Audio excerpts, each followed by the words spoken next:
जय माता दी। सबका स्वागत है मेरे यूट्यूब चैनल में। आज हम श्रवण करेंगे आषाढ़ मास के गुप्त नवरात्रों की कथा। सबको गुप्त नवरात्रों की हार्दिक शुभकामनाएं। आज से आषाढ़ मास के गुप्त नवरात्रे शुरू हो रहे हैं। गुप्त नवरात्रों में जो है वो साल में 2 बार आते हैं, माघ मास और आषाढ़ मास के नवरात्रे। गुप्त नवरात्रों में माँ शैलपुत्री और 10 महाशक्तियों की माँ काली की पूजा की जाती है। गुप्त रूप से माता की पूजा अर्चना जप उपवास गुप्त रूप से रखने करने का विधान है। तो माँ काली रात्रि की पूजा विधि कैसे करनी चाहिए हमें? गुप्त नवरात्रों के पहले दिन माँ काल रात्रि की पूजा करने के लिए प्रातः काल उठकर स्नान करें और साफ सुथरे वस्त्र धारण करें। उसके बाद पूजा गृह को गंगा जल से पवित्र करें। इसके बाद मंत्रों का उच्चारण करके माँ काली का आह्वान करें। धूप नैवेद्य भोग आदि लगा के माता की पूजा आरती करें। तो आइए अब सुनते हैं माता की माँ काली देवी की कथा। सभी भक्तजन ध्यान से सुनिएगा माँ की कथा।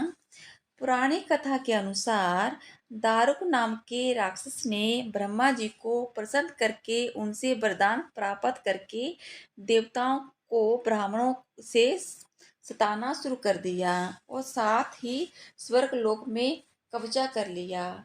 जिसके बाद सभी देवता भगवान विष्णु और ब्रह्मा जी के पास गए, उनको अपना सारा हाल बताया।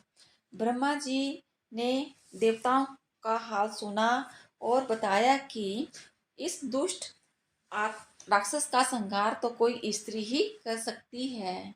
यह सुनकर सभी देवता भगवान शिव के पास गए और अपना सारा वृत्तांत सुनाया। देवताओं की बात सुनकर भगवान शिव ने माता पार्वती की ओर देखा। माता पार्वती इस पर मुस्कुराई और अपना एक अंश भगवान शिव में प्रवाहित कर दिया। जिसके बाद भगवान शिव के कंठ से विष से उस अंश ने अपना आकार धारण किया।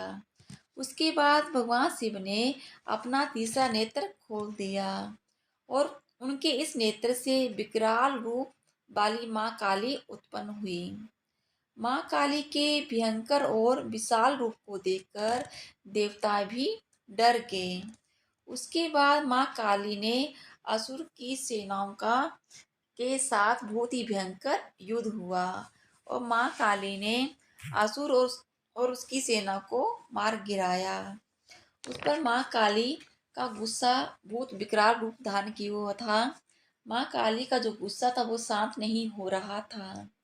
तो भगवान शिव ने माँ की गुस्सा को शांत करने के लिए छोटे बच्चे का रूप धारण किया। छोटे बच्चे को देखकर माँ के मन में वात्सल्य जाग गया। माँ ने बच्चे को गोद में उठा लिया। इस तरह माँ का जो गुस्सा था वो शांत हुआ। तो गुप्त नवरात्रों में जो भी भक्त माँ की पूजा अर्चना सच्चे मन से करता है, सच्चे मन से जाप करता है, माँ की पूजा करता है, तो माँ भगवती अपने भक्तों की सभी मनोकामनाएं पूर्ण करती है, बीमारियां दूर कर देती है, घर में सभी सुखी रहते हैं, धन संपदा में वृद्धि होती है। तो सब ये थी हमारी माँ काली की पुरानी कथा। तो माता काली की पूजा करने से माता जो है वो अपने भक्तों की जीवन की रक्षा भी करती है। माता काली की पूजा या भक्ति करने वालों को माता सभी तरह से निर्भीक और सुखी बना देती है। वे अपने भक्तों को सभी तरह से की जो परेशानियां होती है वो दूर करती है, माता बचाती है। लंबे समय से चली आ रही बीमारी को माता की भक्ति करने से बीमारियां दूर हो जाती हैं।